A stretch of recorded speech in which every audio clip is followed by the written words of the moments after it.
So over on the JP version of the game, they've brought Ereshkigal back as a part of their download campaign and to also celebrate, I guess, the new costume that they gave her for Lost Belt 7. And let me just say, this is a very nice looking costume, and any chance that I have to kind of talk about Ereshkigal, I'm definitely going to take it. This is also good for global players because I get to talk about Ereshkigal with her buffs because she's going to be getting these buffs later this year, and so you can kind of get a good idea of how good this servant gets when they just simply buff the NP and give her a little bit of a special damage mod. But if you enjoy daily FGO content, make sure you leave a like on the video and you subscribe to the channel for that daily FGO content. Also, make sure you peep those links down in the description down below. Primarily peep that Twitch link, because I stream every weekday, or I at least try to stream every weekday at 6 p.m. Eastern Standard Time, and I would love to see more of you guys coming out there. I'm trying to diversify what we stream over there, like I'm trying to get into Arc Nights and do like other things, but sometimes there's just so much stuff to farm on FGO that I just can't get around to other games. But intro aside, let's start getting into Ereshkigal's kit, starting off with her hits. And notably, the thing that I actually want to talk about is not like the double buster cards that allow her to bust her Brave Chain with her own NP, or even the double quick cards that allow her to kind of drop a couple of stars here and there. I actually really want to focus on her insane arts card. Now, you might not think it's really that insane because her natural NP gain is only 0.54%, but because it has a massive 6 hits on it, and she does have a passive 11% arts buff, reinforcing the NP gain on this card, she has one of the stronger arts cards in the game. And when I say stronger arts cards, I mean like on a crit, she can refund like 100% of her NP. You're getting to like Musashi levels of crazy NP refund just because it has very high hits. I think Ereshkigal is almost like the poster child of, just because I have low NP gain doesn't mean my NP gain is going to be bad because I got dummy high hits.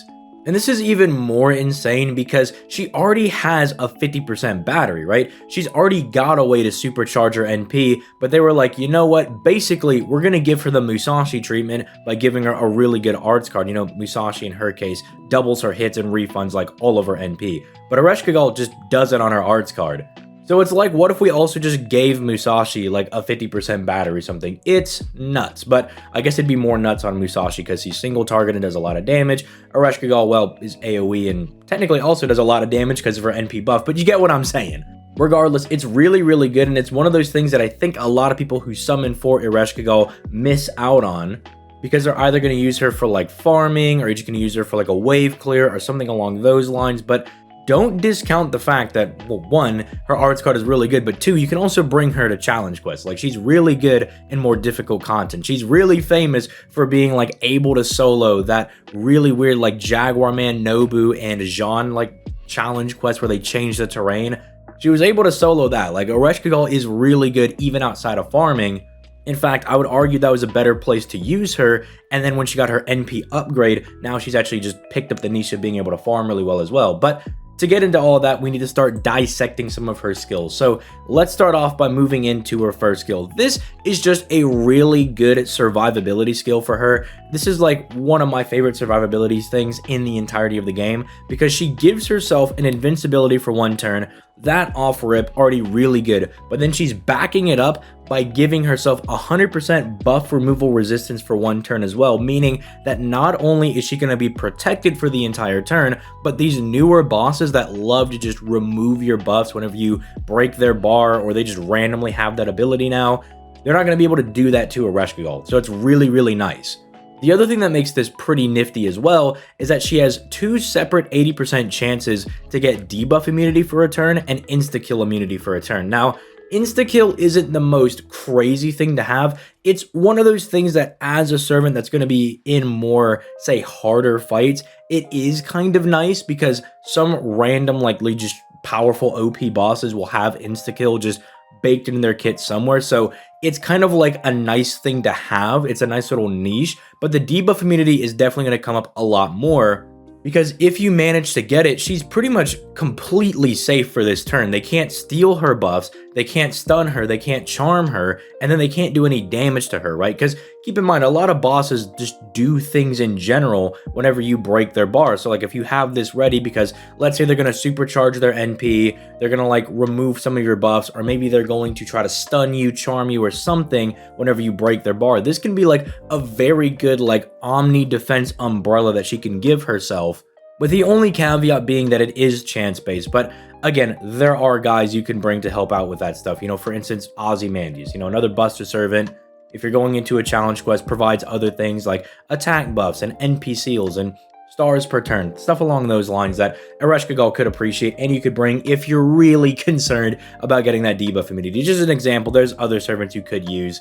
But yeah, starting off, her skill is just very, very strong. Her second skill isn't, I don't want to say isn't anything super special, but it's just like generically really strong. It's just big buster damage for one turn, a 50% buster mana burst, and a big fat 50% battery on a 6-turn cooldown. Like, it is really good. I'm not trying to diminish it at all, but it's just like good generic stuff. There's not a whole lot to say about it. You're going to get a lot of damage whenever you pop this. You're also going to get a lot of NP. Synergizes very, very well with the buster meta because it is a 6-turn cooldown, 50% NP battery.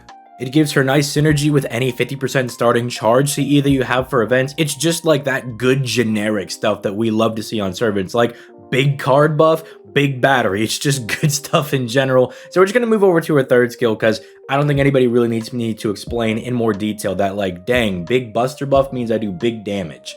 Although we will talk about it a little bit more when we get to her NP. But moving over to her third skill, this has kind of been dubbed Ereshkigal's charisma, quote unquote, because it's a party-wide buff where she's going to be giving a lot of just different things to the entire party. So starting off, she's going to give the Blessing of Kerr buff to the entire party for 3 turns. Again, very important when we get to her NP. Just kind of stick a pin in that. Don't really pay too much mind to it right now. But in the meantime, this skill is going to be giving the entire party 20% defense for 3 turns, 30% NP gain for 3 turns, and 3k HP for 3 turns on a 6-turn cooldown. So literally just giving generic good stuff to the entire party, especially when you consider the stuff she's giving on NP as well. But this is also why Ereshkigal's arts card is so dummy OP. Like, it's got very high hits. The NP gain, like, naturally 54% is good enough, plus 30% NP gain, plus like arts buff, like plus all of that just makes it really, really good. It's like making her able to pretty much supercharge her NP whenever she fires that arts card. But then it's also making the entire party, not just herself, really tanky. Like an extra 3k HP also kind of functions as a semi-heal as well. If you've ever used someone like Merlin or Lady Avalon, King Prote, you kind of understand that like a max HP is a little bit better than a heal.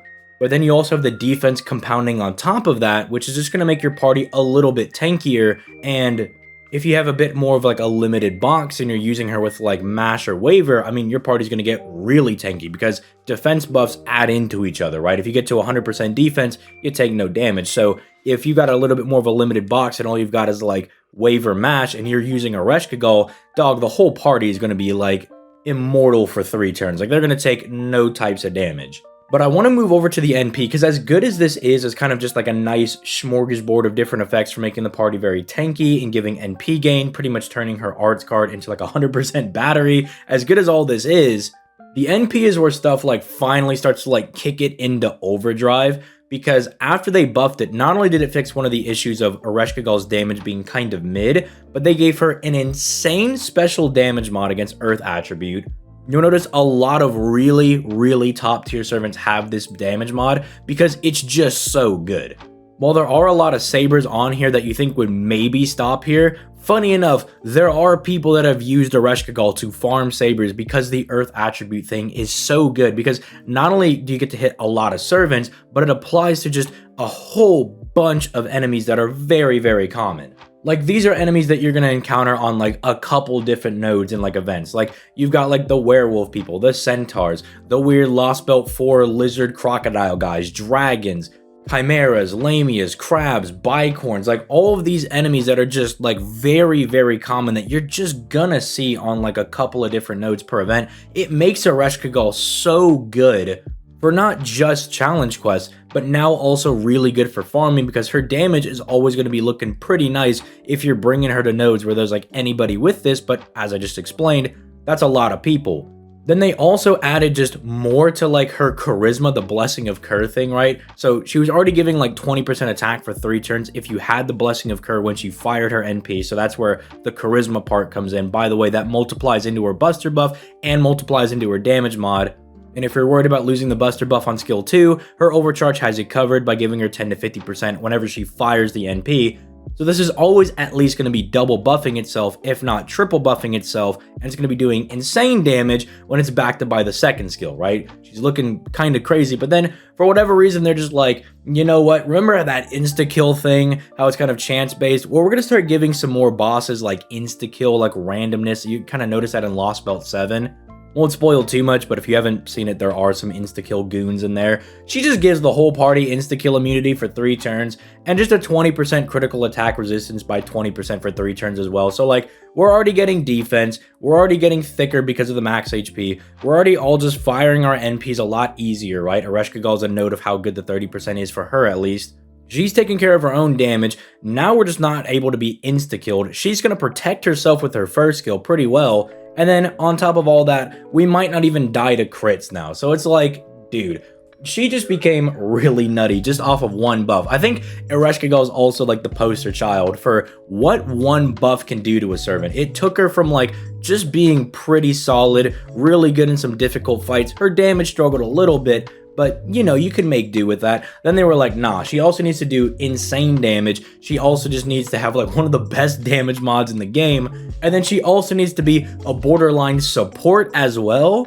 Like, unironically, one of the few things that Ereshkigal is missing is, like, a crit damage buff. I think that's like one of the few things he's missing. And then like maybe if you wanted to nitpick, you could say that like her damage falls off pretty hard if she doesn't have her second skill, right? But keep in mind, again, you're using her against Earth attribute, which is very, very common. So that shouldn't really be a problem anyway. So yeah, I could completely understand if people on the JP version were like, I'm going to throw a couple multis for Ereshkigal because they were probably going to do it anyway for the new costume. I would at least caution people to wait to see how good Joan is. Like, keep in mind that Kukulkan and Ereshkigal's banners will still be out by the time Joan releases, so at least wait for her to come out and see how good she is. And if Joan just doesn't look like a unit that you want to use, or maybe she's not stupid, dummy, nutty, broken, and you don't want to summon for her, then go ahead and summon for Ereshkigal. Just hold out for a couple of days. But, like, I get it, right? Like, I'm probably going to summon for Ereshkigal. I will probably cave in to like the temptation to summon, especially because if you're not updated, I got my old JP account back. They were finally able to give it to me, and so now it's like, dude, I already got the wife who's like Morgan and Jalter on there. Now, like, I'm just missing Ereshkigal. Like, my Ereshkigal is grailed on NA. I kind of want to grail her on the JP version as well. So don't worry, I'm in the trenches with you guys as well, just trying to like hold out and be like, please, Joan, don't be broken, be mid, so that way I can summon for Kukulkan and Ereshkigal over here. I'm not actually hoping that. I hope Joan is stupid, dummy, nutty, broken. I love me my broken servants. You guys all know that. But yeah, I'm going to go ahead and get out of here. You guys let me know your thoughts in the comments down below. Let me know if you're going to be summoning on the JP version for Ereshkigal as well. Again, I highly recommend that you at least wait for Joan's details to come out to at least see how good she is before you waste your Saint Quartz. And don't worry, your boy will be on the scene. As soon as Joan drops, I'll have a video out. I'll tell you how good she is. So just hold out, wait for that video, then summon. But all right, now for realsies, I'm going to go ahead and get out of here. You guys have yourselves a nice day, and I'll catch you guys in the next video.